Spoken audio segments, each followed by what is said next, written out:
Rabbana zidna ilma warzuqna fahma taqabbal minna innaka antas samiul alim. Rabbi shrah li sadri wa yassir li amri wahlul 'uqdatam min lisani yafqahu qawli.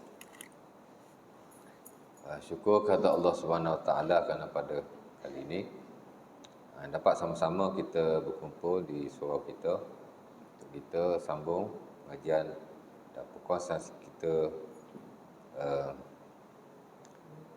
daripada surah Al-Baqarah, di mana kita hari itu dah baca ayat yang ke-25.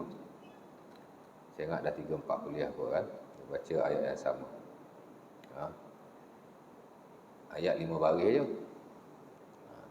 Tapi kerana ada banyak poin-poin yang penting dalam ayat ini.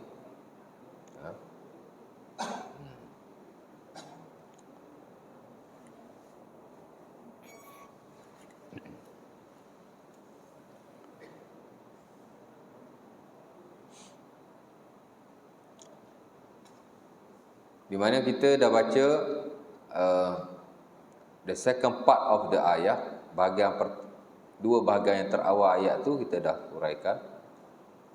Basyiril ladzina amanu wa 'amilus solihati anna lahum jannatin tajri min tahtiha al-anhar. Panjang lebar saya terangkan pada tuan-tuan tentang sifat bisyaratu Rasulullah sallallahu alaihi wasallam. Sifat Nabi dari sudut memberi berita gembira kepada orang-orang yang beriman. Jangan ingat sifat Nabi, sidik, amanah, tabligh, fatanah aja. Itu sifat wajib bagi baginda ataupun mana-mana Rasul yang diutuskan oleh Rasulullah SAW. Hak paling basic, hak paling fundamental, hak paling asas. Sedangkan dalam Quran banyak lagi sifat-sifat Nabi yang disebut oleh Allah Subhanahu Wa Taala yang mempunyai kepentingan dan signifikannya yang tersendiri untuk kita belajar. Antaranya sifat ni lah, bisyaratul Rasul. Nabi ni ada sifat bisyarah, dan Nabi sendiri bernama dengan Bashir.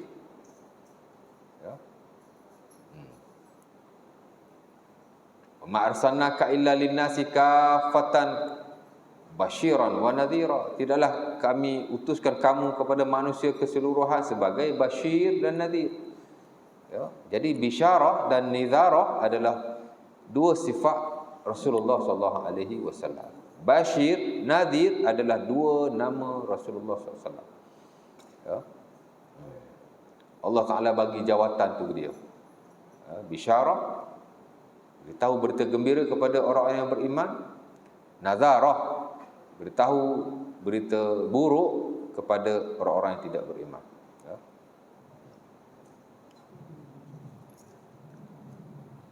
Beritahu berita gembira kepada manusia, bisyarah, beritahu berita gembira kepada manusia.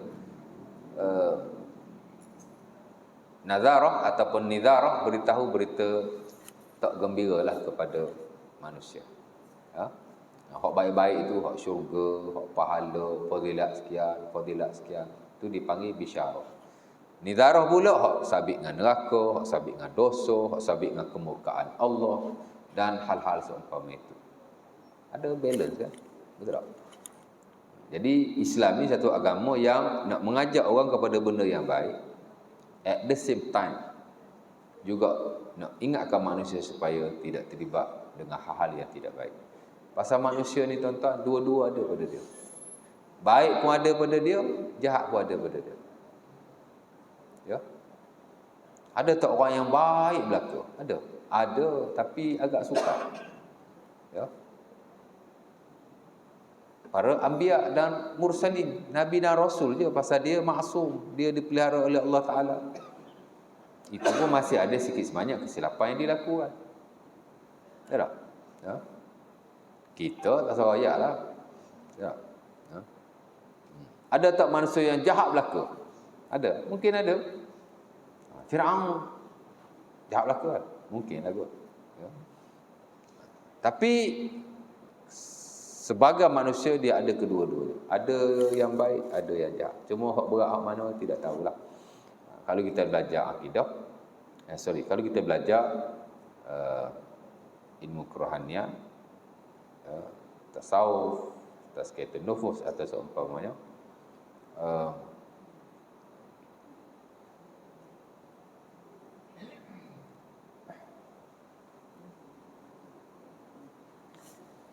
Orang yang berat lik jahat ni dipanggil lawam. Ya, lawam.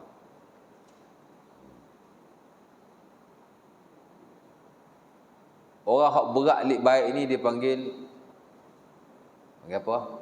Mutmainnah, saya lupa. Tapi nak cerita begitu ya. Kita pun macam tu jugalah kan. 100% bagus tak mungkin lah. 100% tak bagus tak mungkin juga, mungkin kan. Kita tapi minta berat hak baik ni lah ya. Insya-Allah taala. Jadi lihat ya.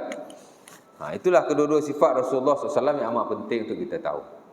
Dan ia menjelaskan tentang jawatan ataupun tugas Rasulullah SAW dan fungsi ataupun sebab kenapa baginda diutuskan ke atas muka bumi dan diwahyukan oleh Allah Subhanahu Wa Taala, kerana nak menyampaikan kepada manusia akan bisyarah dan juga nizar. Itu saya dah ulang lama pada tuan-tuan ya. Banyak lagi lah sifat-sifat Rasulullah yang menarik ya. Baik, kemudian Allah Ta'ala sebut, beritahulah berita gembira kepada orang yang beriman dan beramal soleh, mereka dapat syurga. Saya ingat 2 kuliah hari itu saya kupas tentang syurga kepada tuan-tuan ya. Nama-nama syurga, sifat-sifat syurga, walaupun tidaklah secara terlalu detail, tapi hak basic saya kira tuan-tuan telah tahu ya.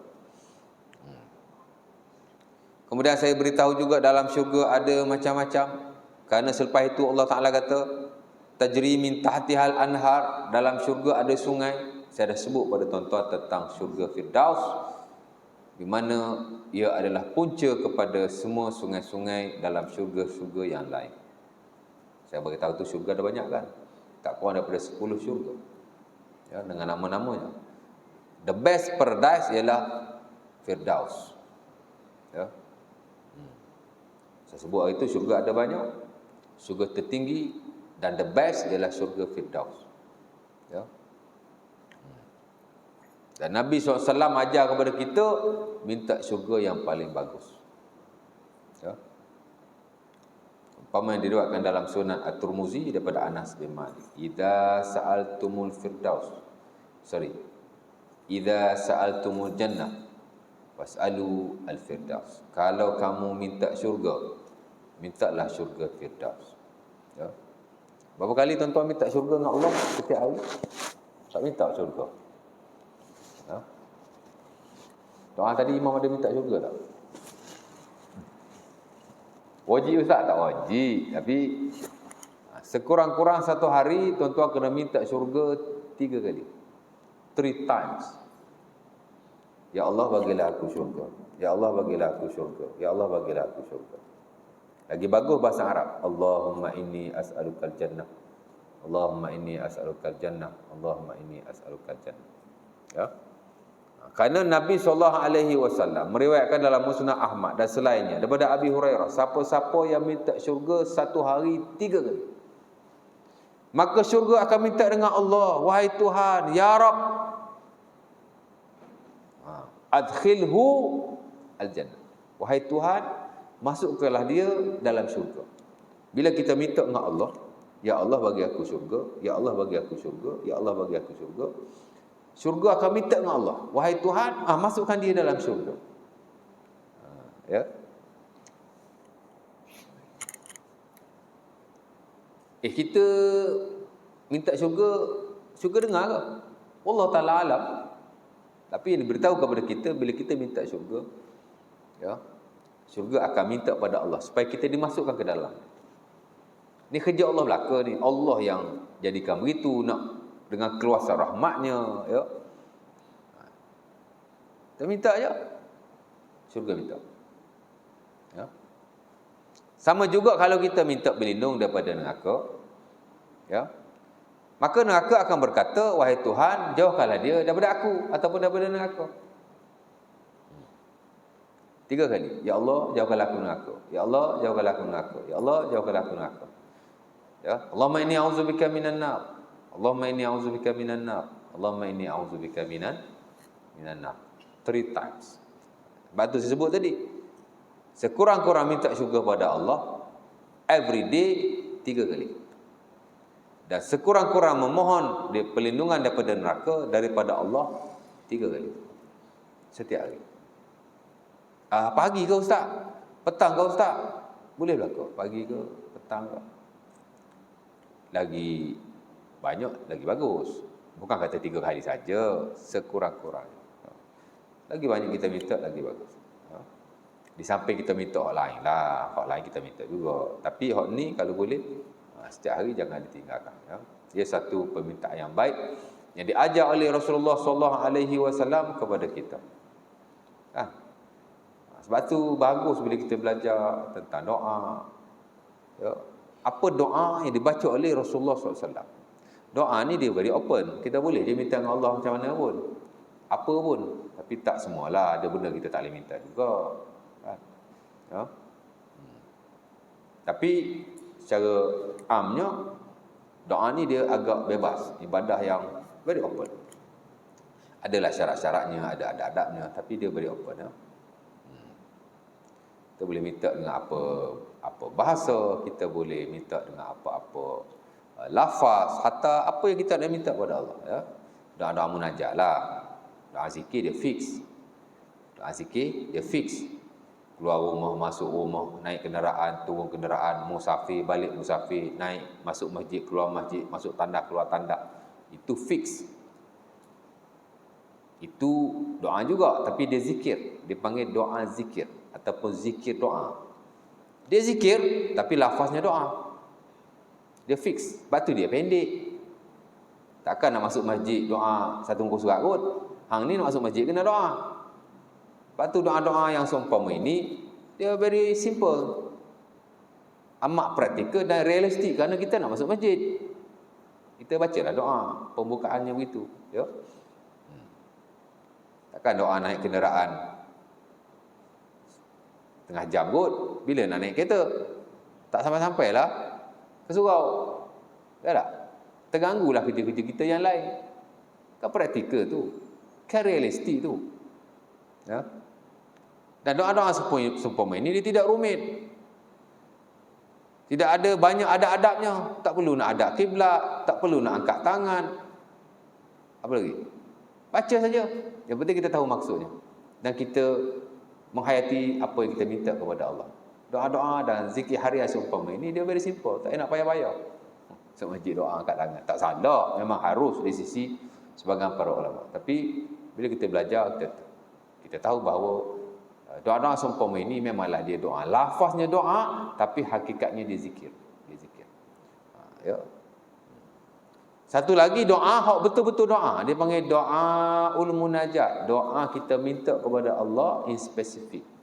Doa kita mengadu kepada Allah Subhanahu Wa Taala. Baru ada banyak adab-adabnya. Al-Imam Zakaria Al-Ansari dalam bukunya ada Ahkamul Ashiyah, tak kurang daripada 30 adab doa. 30 adab doa. Ya. Itulah menghadap kiblat, angkat tangan, berwudu, dahulukan dengan solat, mulakan dengan memuji Allah, mulakan dengan berselawat ke atas Nabi. Ya. Guna lafaz-lafaz yang ringkas. Jangan berjela-jela sangat. Pilih perkataan yang baik-baik tapi ringkas. Ya. Of course lah, kalau kita tahu betul-betul lafaz Rasulullah, kita pilih yang itu. Adalah adab-adabnya. Itu hak-hak munajat lah. Hak-hak munajat. Ya. Baik. Jadi macam doa hak kita minta syurga ni, dia bukan doa zikir. Dia bukan zikir. Dia cuma doa yang dia munajat pun bukan, zikir pun bukan. Tapi kita digalakkan membaca setiap hari. Ya.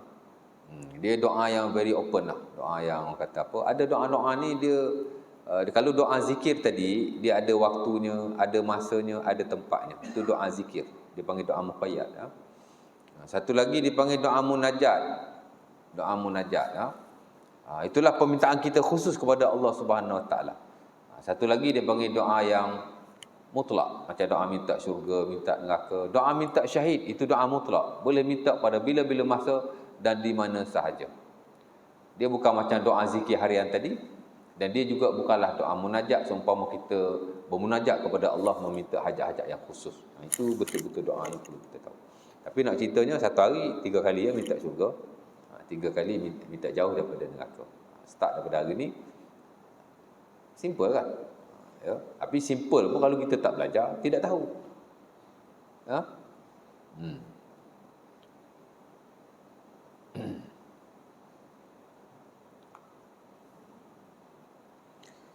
Baik, jadi habislah bab syurga tu. Maybe bila kita jumpa perkataan syurga pada ayat yang lain, mungkin saya akan tambahlah sikit sebanyak maklumat berkaitan dengannya, insya-Allah taala.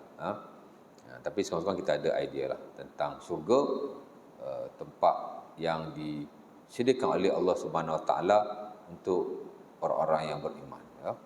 Memang kena minta syurga banyak-banyak dengan Allah. Ya, jangan berharap sangat dengan amalan kita. Innakum la tadkhulunal jannah bi'amalikum. Ya, Nabi sebutlah hadis Bukhari atau Muslim daripada Abi Hurairah, sesungguhnya kamu tidak masuk syurga dengan amalan kamu. Ya. Wala anta ya Rasulullah. Sahabat pun tanya, kamu macam mana? Kamu pun begitu ke? Wala ana, aku pun sama. Illa an yataghammadanillahu bi rahmati. Melainkan dengan diberikan kepadaku akan rahmat Allah. Itu ulama kata masuk syurga ni dengan rahmat Allah. Ya. Habis itu tak payah semayang lah. Tak payah puasa lah. Kan? Dia nak kena faham ya. Kita mesti mentaati Allah Subhanahu Wa Taala dan kita mengharap akan balasan Allah. Tapi hakikatnya yang memasukkan kita ke dalam syurga ialah Allah dengan rahmat dia. Ya. Kita buat ibadah tu kerana nak minta rahmat Allah lah. Sebenarnya. Kan? Ya. Dan benda ni tuan-tuan akan faham bila tuan-tuan belajar hadis 40 Nawawi itu, hadis yang pertama hadis innamal a'malu binniyat. Kedua hadis bunyal islamu ala khamsin. Ketiga hadis hadis siapa ya? Tiga. Keempat hadis Aisyah. Hadis pasal bid'ah. Hadis kelima tak silap hadis Ibnu Mas'ud. Ya.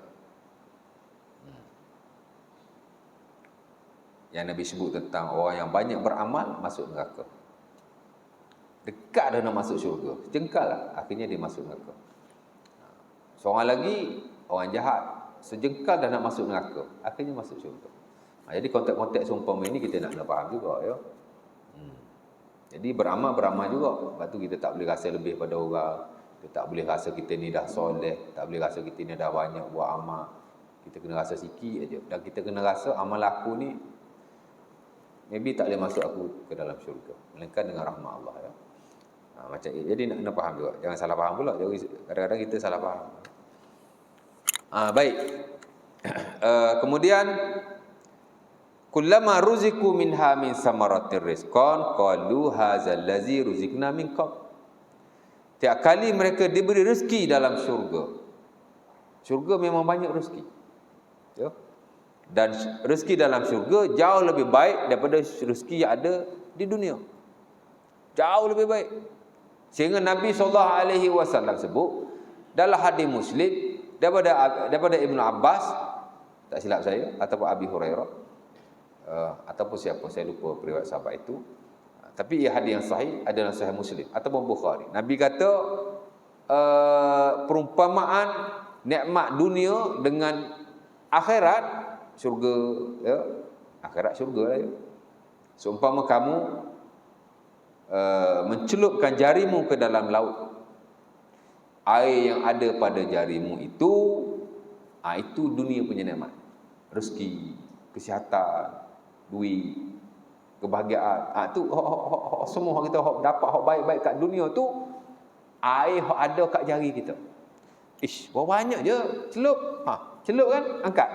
Banyak dah air. Alah, setitik. Tik. Tu. Kalau setitik, kalau 2 titik. Ya. Lautan yang luas itu adalah nikmat yang Allah Ta'ala sediakan kepada kita pada hari akhirat. Kita tak boleh imagine macam mana ya, lagu mana nikmat akhirat ni. Tak tahu. Ustaz pun tak tahu, Tok Syekh pun tak tahu, Maulana pun tak tahu. No one can imagine. Dan memang orang tak boleh nak imagine pun. Kerana Allah Ta'ala dah akui dalam hadis kursi, dalam Sahih Muslim, inni a'dadtu li'ibadiyas salihin ma la ainun ra'at wala uzunun sami'at wala khatra ala qalbi bashar. Nikmat ada dalam syurga nu mata tak pernah lihat, telinga tak pernah dengar, dan hak adalah hati manusia tak pernah dilintaskan. Maknanya apa yang kita tengok, apa yang kita dengar, apa yang kita terlintas dalam hati, bukan, lebih jauh daripada itu. Habis tu dalam Quran sebut dalam syurga ada mata air. Nabi sebut dalam syurga ada dalam Quran sebut dalam syurga ada arak. Nabi sebut dalam syurga ada madu. Apa lagi? Ada buah-buahan macam-macam kan? Ya. Kita baca surah Al-Waqiah, banyak disebut nikmat-nikmat dalam syurga. Semua kita tahu tu. Betul tak? Ha? Madu kita biasa makan. Apa lagi? Buah-buahan yang ada dalam syurga kan? Buah anggur ada dalam syurga. Ya.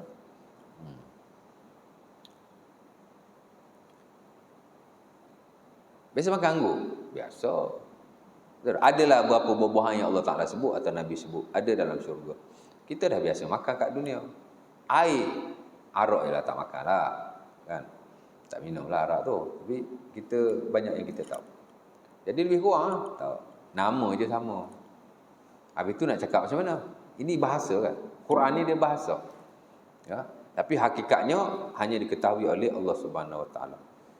Banyak nikmat yang diberitahu, akhirnya Allah Ta'ala simpulkan. Nikmat yang sebenar kamu tidak pernah melihat dengan mata kamu, kamu tidak pernah mendengar dengan telinga kamu, kamu tidak terlintas di hatimu. Kalau kamu tengok pun, itu hak dunia saja, tak sama. Kalau kamu dengar pun, itu hanya lafaznya saja. Dan kalau kamu terlintas hati pun, tak sama. Hakikatnya tidak sama. Ya? Tak tahu macam mana ya. Kita rasa kat dunia ni banyak dah nikmat, banyak nikmat tuan. Tak banyak nikmat. Wa in ta'udu ni'matallahi la tuhsuha. Jika kamu kira akan nikmat Allah, kamu tidak dapat menghitungnya.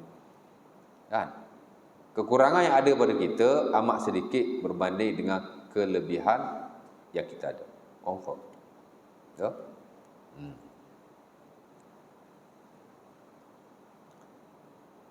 Mungkin kita minta kepada Allah, Allah Ta'ala tak bagi. Tapi Allah Ta'ala beri yang kita tidak minta. Lebih jauh banyak. Ya.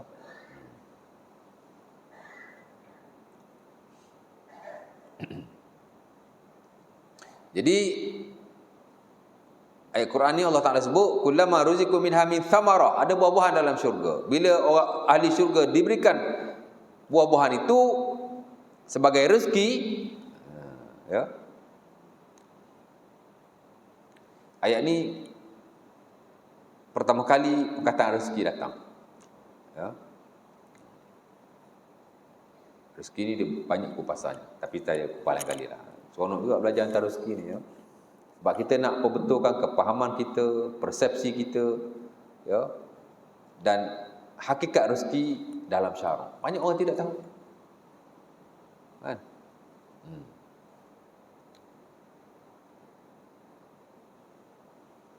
Dan lebih penting ialah kita macam mana nak dapat rezeki yang benar dalam syarak.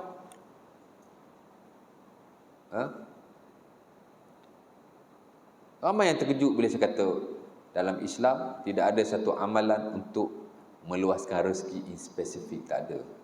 Tak adalah kata baca ayat sekian 100 kali satu hari, insya-Allah rezeki tak putus. Tak ada belaka tu. Itu semua ajaran-ajaran baru yang diasaskan, yang tidak ada sandaran sama sekali. Nabi tak ajar benda gitu. Kan? Ya?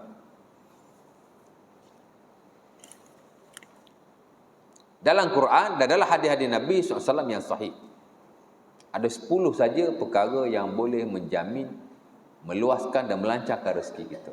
Bukan amalan-amalan macam tu. Kan? Ya.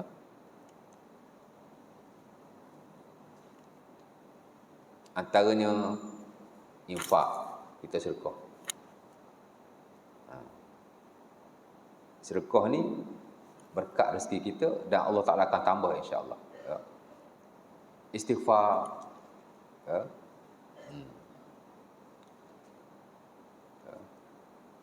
Dan Quran Allah Ta'ala ajar istighfar. Banyak kita istighfar, banyaklah rezeki Allah Ta'ala beri kepada kita. Ya. Pertama sekali kena faham konsep rezeki tu. Rezeki-rezeki ni apa benda? Rezeki telah ditentukan Allah. Itu dalam bab akidah. Kemudian ujung-ujung baru kita bincang macam mana nak melancar dan meluaskan rezeki. Itulah mari 10 tu. Ya. Menghubungkan silaturrahim. Ya. Masarrahu ay yufsad lahu fi rizqihi wa yunsa lahu fi asarihi falyasir rahimah. Nabi sebutlah hadis Bukhari daripada Anas bin Malik, siapa-siapa nak diluaskan rezekinya, dipanjangkan umurnya, adalah dia menghubungkan silaturahim. Ya.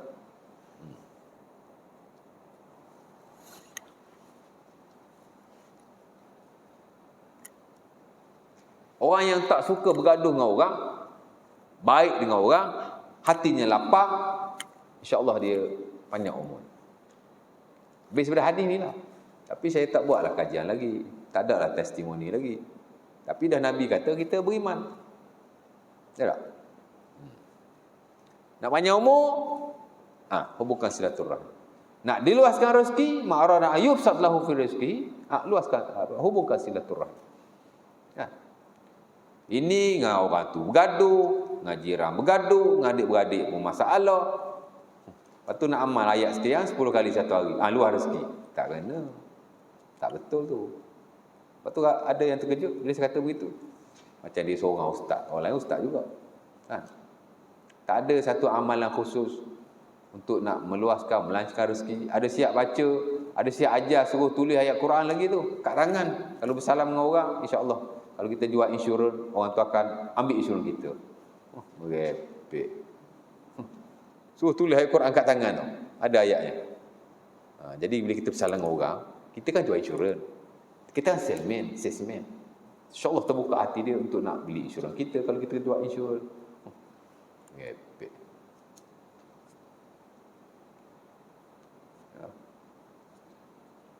Dan banyak lagi lah yang lain. Ada 10 ya. Kita amalkan yang ini, insya-Allah ta'ala. Rezeki tidak akan putus-putus datang kepada kita. Maybe lah tak jadi bilioner macam Bill Gates. Kalau peringkat Malaysia ni tak jadilah macam Gotong ke apa kan. Tak jadilah macam Ananda Krishnan. Ya. Sebab rezeki ni bukan duit saja. Tuan. Rezeki ni terlalu luas konsepnya. Sebab tu bila kita bincang bab rezeki, konsep rezeki tu nak kena faham dulu. Bab mari ayat Quran tentang rezeki, bab mari hadis-hadis Nabi tentang rezeki, apa itu rezeki? Kan? Jadi kita faham. Ya. Itu penting. Baik, tapi saya ulang lagi, saya sentuh lain kali bab rezeki ni. Cuba cara amnya, rezeki ialah apa-apa kebaikan yang diberikan oleh Allah Subhanahu Wa Taala kepada kita. Di dunia baik dan di akhirat baik. Apa-apa kebaikan yang dia dapat, itu rezeki daripada Allah Subhanahu Wa Taala. Ya. Hatta kalau kita dapat yang buruk sekalipun, yang menghasilkan natijah yang baik, itu juga ada rezeki daripada Allah Subhanahu Wa Taala. Saya ada kawan tuan-tuan, tak semayang, ya, sibuk dengan kerja dia je, memang tak bercampur dengan orang. Saya duduk di tempat tu banyak tahun, saya tak pernah mengenali beliau. Sebab dia surau, tak pergi dengan orang, tak bercampur, tak kenal lah dia. Satu hari datang ke surau, punya dia kena sakit, kena buah pinggang. Ya. Selang berapa lama, potong kaki pula, kena kecil manis. Ya. Jadi Bilal tuan sampai hari ni. Untung dia sakit tu. Kalau dia tak sakit, tak jadi Bilal tu. Rezeki tu.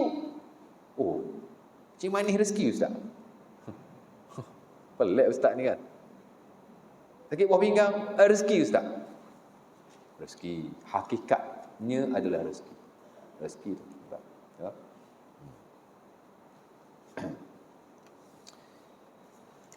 Nampak? Setiap baik yang Allah Ta'ala beri, sama ada benda tu memang benda baik lah, ataupun dia menghasilkan natijah yang baik. Hakikatnya ya rezeki daripada Allah Subhanahu Wa Ta'ala, ya, rezeki.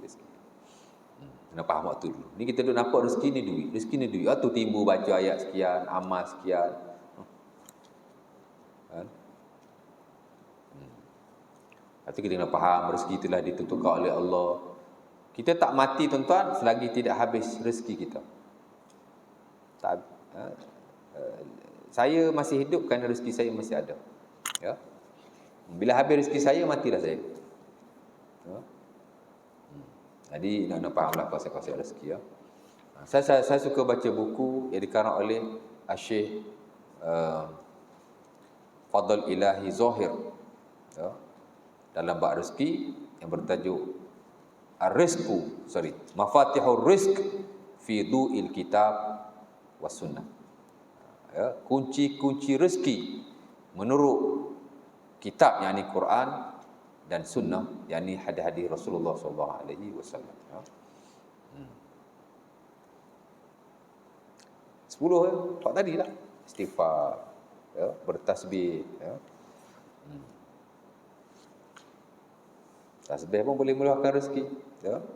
Nabi Nuh alaihi salam dia berpesan kepada anaknya supaya banyak membaca subhanallah wa bihamdi. Fa innahu ibadatul khalqi wa bihi tuqta arzaquh. Kerana inilah zikir makhluk, ya, dan dengan ia mereka diberi rezeki. Pokok bertasbih dengan zikir itu, ya. Haiwan-haiwan maybe bertasbih dengan zikir itu, dan mereka dapat rezeki dengan zikir itu, ya. Jadi orang mengikut neraca Al-Quran dan juga hadis-hadis Nabi SAW, ya. Dulu-dulu tuan-tuan, hampir kita tak jumpa lah kalau karang buku sikit, Fidu'il Kitab was Sunnah. Yang bahasa Inggerisnya in the light of Quran and Sunnah. Mana menurut neraca Quran dan hadis, ya, macam tu. Dulu susah kita nak jumpa. Hari ni asal ulama ataupun ilmuwan bersyarah ke, pendakwah ke, bila dia karang benda-benda yang seumpama ini, selalu ada menurut neraca Quran dan Sunnah. Menurut neraca Quran dan Sunnah. Kerana ajaran hari ini tuan-tuan, banyak yang telah agak menyimpang daripada kedua-duanya, ya. Dari sudut ilmu, dari sudut kepahaman. Jadi dia nak bawa balik kepada kepahaman dua sumber agama ini. Banyak hari ini, ya.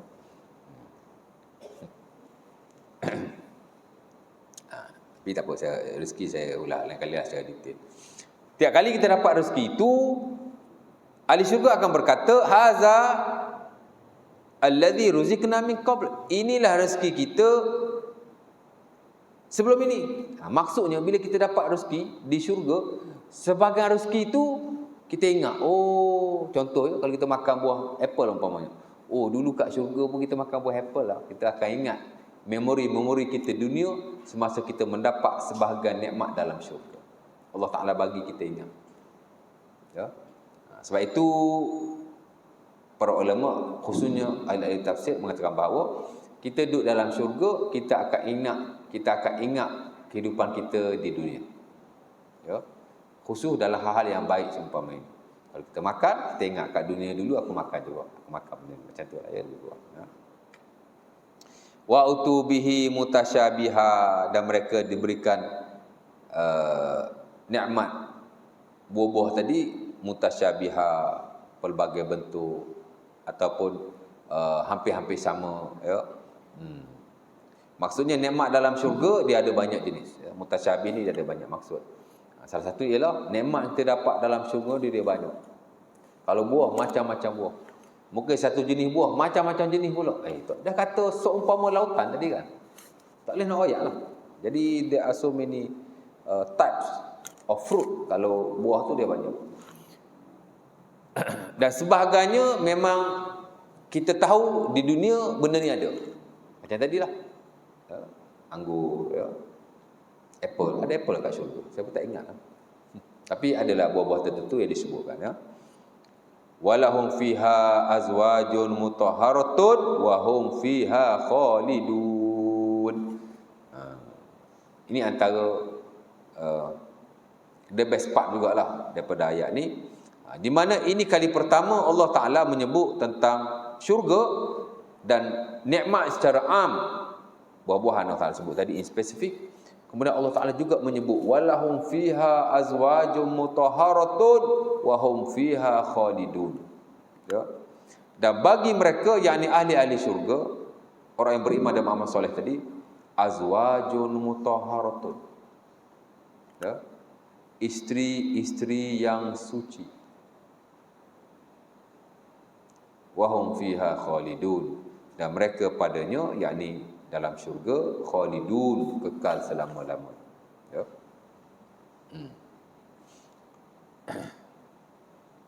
Ulama sepakat syurga akan kekal selama-lama bersama ahli-ahli. Sepakat.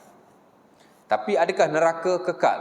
Tak sepakat ya. Majoriti kata neraka kekal seumpama syurga. Majoriti. Saya boleh kata 90% of them. Tapi ada segelintir mengatakan bahawa neraka tidak kekal. Akan ada masa neraka akan dihancurkan oleh Allah Subhanahu Wa Taala bersama ahli-ahlinya, dan tinggallah orang-orang yang beriman dalam syurga bersama-sama dengan Allah Subhanahu Wa Taala. Ya, adalah pendapat itu. Ya. Ulama hari ni yang memilih pendapat itu ialah Dr. Yusuf Qaradawi hafizahullah. Ya. Tapi dia pendapat yang agak ganjil lah sebenarnya dalam syarak. Dan sebagian orang menyandarkan pendapat itu kepada ilmuwan-ilmuwan terkini, ya. Orang kata macam pendapat itu tak betul lah. Sebenarnya biasalah ulama kan, tak apalah. Ya. Kalau khilaf, kita kata ini masih khilaf. Ya. Salah, mana ada neraka kekal seumpama syurga ni? Iyalah majoriti ulama. Tapi ada segelintir kata tak kekal. Ya. Adalah beberapa orang yang kata tak kekal. Ya. Tokoh-tokoh besar juga, ulama-ulama besar juga. Ya. Kita tak boleh gelojoh sangat dalam isu-isu seumpama itu. Ya. Macam ada seorang, orang tanya dia tentang anak luar nikah. Kan? Biasalah ustaz ujung-ujung ada soal jawab. Orang tanya dia tentang anak luar nikah. Boleh tak dibin kepada bapa zinanya? Tak tahulah nikah tak nikah. Tapi anak tu memang anak zina. Boleh tak bin kepada bapa dia? Bapa zina dia itulah. Ya. Kalau dia kahwin dengan si penzina itu, kalau sebelum 6 bulan pernikahan, maka tidak boleh dibinkan kepada bapa zinanya, suami dia itulah. Kan? Lelaki dengan perempuan ni dia berzina. Perempuan tu mengandung, tapi dah mengandung baru sebulan contohnya. Dia kahwin. Kan?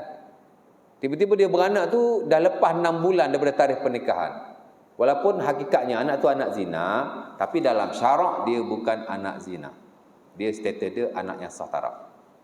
Itu yang digunakan pakai di sebahagian besar dunia dan di negara kita. Amalan kita memang macam tu di sebahagian negeri di Malaysia. Ya. Tengok tarikh. Sebab itu bila anak kita beranak, kita pergi JPN nak daftar, JPN nak sijil nikah. Betul tak? Dia nak tengok tu tarikh kita nikah tu dengan tarikh anak kita lahir ni cukup 6 bulan tak? Kalau tak cukup, dia takkan binkan kepada kita. Habis tu dia bin pada siapa? Abdullah. Ataupun dibiarkan kosong.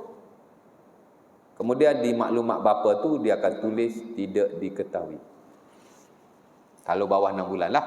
Tapi kalau dia tengok, tarikh nikah dengan tarikh beranak lepas 6 bulan. Dia tak question lah. Dia akan terus binkan kepada kita. Kalau anak tu anak kita lah. Boleh faham?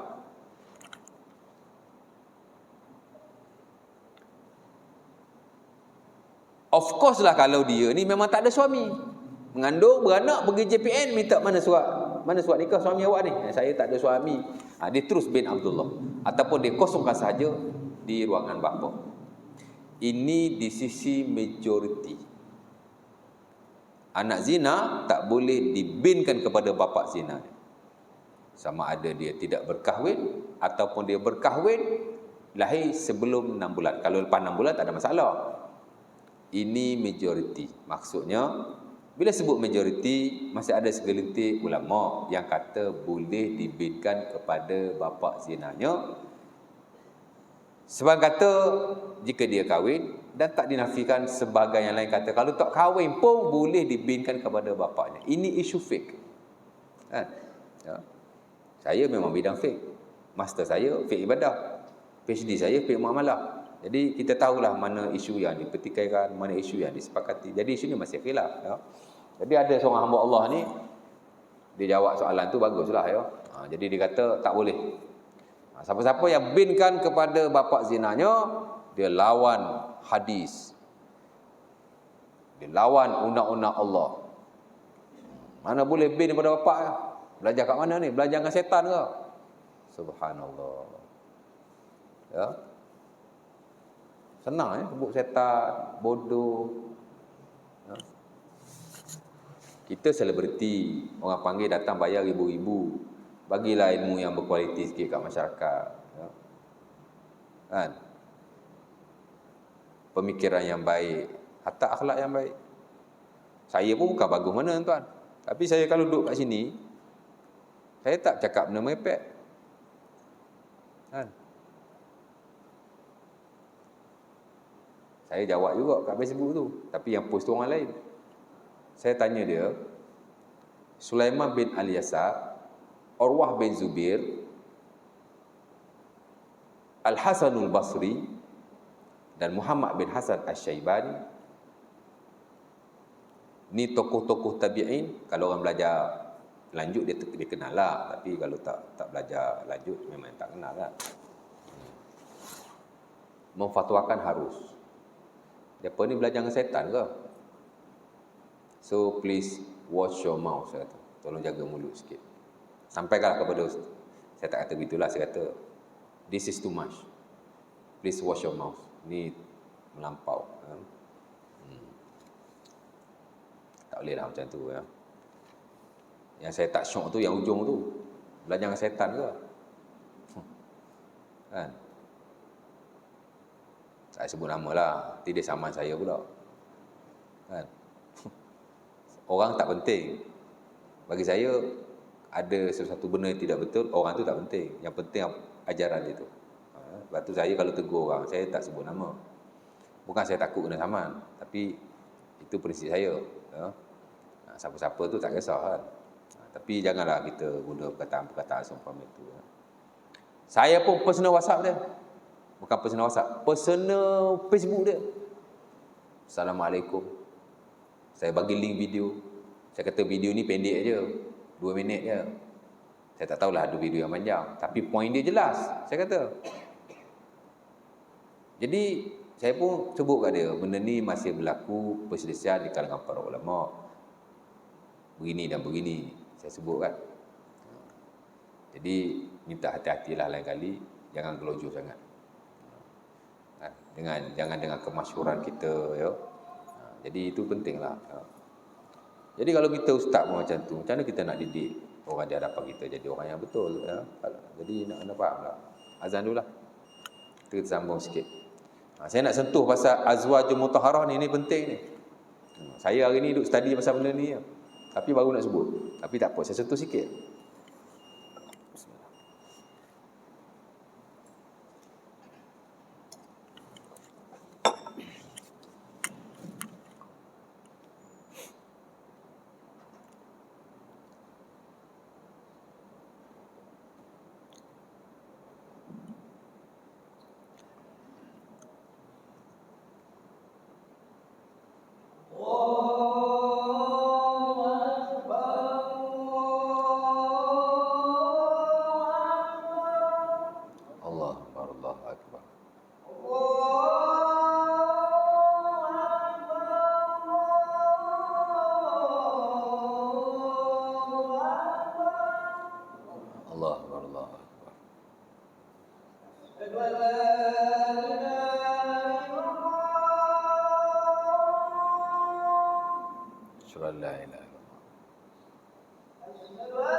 Sayyidina Muhammad Rasulullah.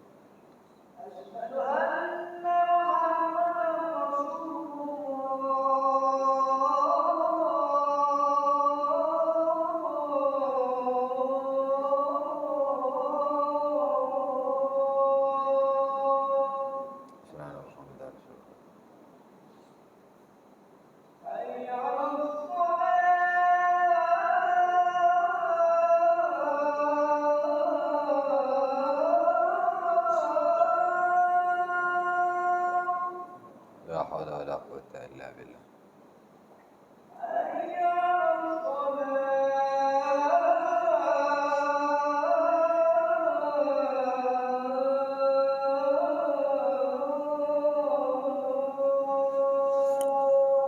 La haula wala quwwata illa billah.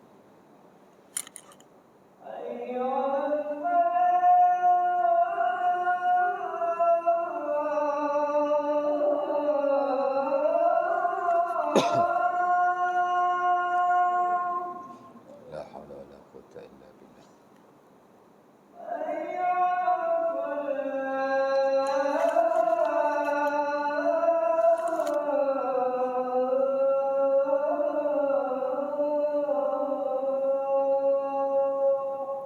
La haula wala quwwata illa billah.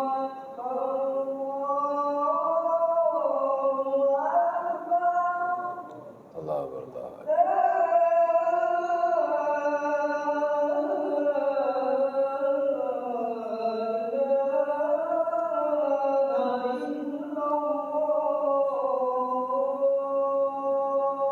La ilaha illallah. Allahumma rabbana. Allahumma inni as'aluka al-afiyah fid dunya wal akhirah. Okey, baik. Saya sambung 5 minit ya. Allah Ta'ala kata dalam part daripada ayat ini, walahum fiha azwajum mutahharatun wa hum fiha khalidun. Ini juga ayat pertama Allah Ta'ala menyebut tentang bidadari dalam syurga. Azwajum mutahharah, isteri-isteri yang suci ataupun pasangan-pasangan yang suci. Azwaj maksud dia pasangan ya, ataupun isteri. Ataupun suami juga sama ya. Azwajum mutahharah, isteri-isteri yang suci, merujuk kepada bidadari dalam syurga ya. Ini ayat pertama. Dan Allah Subhanahu wa taala dalam Quran di samping menyebut nikmat-nikmat dalam syurga secara bertebaran dalam surah-surah yang berbeza, Allah Ta'ala juga menyebut tentang wujudnya bidadari-bidadari dalam syurga untuk menjadi isteri kepada lelaki-lelaki yang memasuki syurga. Ya. Jadi lelaki dia bukan hanya boleh isteri lebih daripada seorang di dunia. Nampak je lah kan. Ya. Ke akhirat pun dia akan ada banyak bidadari. Tidak diketahui berapa banyak. Ya. Ada hadis Nabi sebut sekian-sekian banyak, ada hadis Nabi sebut sekian-sekian banyak ya. Ada yang tak sebut langsung lah. Tapi nak cerita orang dalam syurga memang dia dapat bidadari. Dan Allah Subhanahu Wa Taala menyebut tentang bidadari dalam syurga 4 kali ya. Yang mana lebih spesifik perkataannya ialah hurun ain. Tuan baca Quran, bila ada hurun ain, ia merujuk kepada bidadari. Ya. Kalau azwajum mutahharah, isteri-isteri suci, merujuk kepada bidadari juga. Tapi perkataan yang memang bidadari ialah hurun ain. Tuan baca Quran, bila ada hurun ain ataupun hurun saja, ialah bidadari. Tak banyaklah Allah Ta'ala sebut dalam Quran. Ya. 4 kali saja. Ada dalam surah Ad-Dukhan. Nanti next kuliah saya akan huraikan sikit. Ya. Allah Ta'ala sebut nikmat-nikmat, Allah Ta'ala sebut bidadari. Allah Ta'ala sebut nikmat-nikmat, Allah Ta'ala sebut bidadari. Ya. Ada dalam surah Ad-Dukhan, ada dalam surah At-Tur, ayat yang panjang jugalah ya, 2-3 ayat. Ada dalam surah Ar-Rahman, 5 ayat, 4 ayat macam tu. Dan yang paling banyak ialah dalam surah Al-Waqi'ah. Al-Waqi'ah. 14 ayat. Allah Ta'ala sebut nikmat-nikmat dalam syurga. At the end, Allah Ta'ala sebut tentang hurun ain, bidadari. Ya. Jadi ia tarikanlah kepada lelaki-lelaki yang beriman, yang kuat-kuat, yang bersemangat wajar untuk mendapatkan kelebihan ini di akhirat nanti. Ya. Orang lelaki ada bidadari, Ustaz. Orang perempuan tak ada bidadara ke?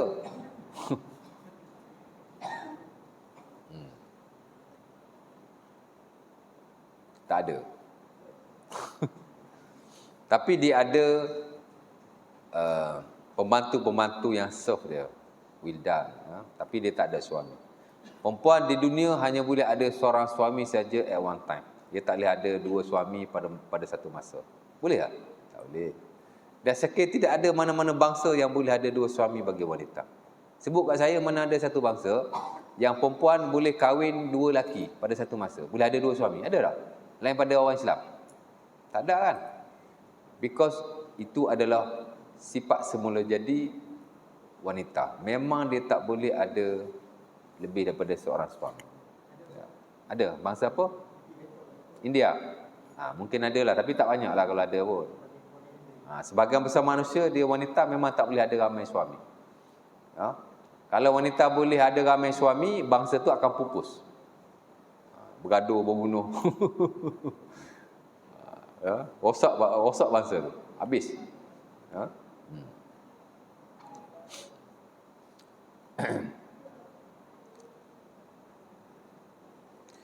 Surah Al-Waqi'ah ya. Allah Ta'ala sebut. Dia 14 ayat. Ujung tu Allah Ta'ala tutup dengan bidadari ya.